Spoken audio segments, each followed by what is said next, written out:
In the last video, we learned how to edit YouTube Shorts. Now we export it. Go to File, Export, Media, or Ctrl-M for shortcut. You can change the name here and click here to change saving location.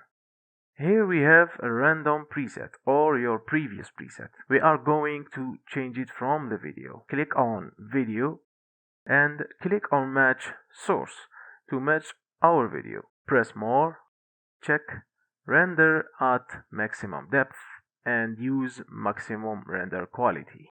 Let the frame sampling. If you have a GPU, use your hardware encoding. If not, it's okay with the software, he do a good job. And here we use VBR one pass and get your maximum bitrate if you want, but YouTube is going to compress the video, so 30 is enough.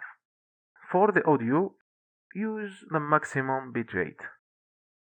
Before exporting, go and save your preset to use it later. And just click export and you're done.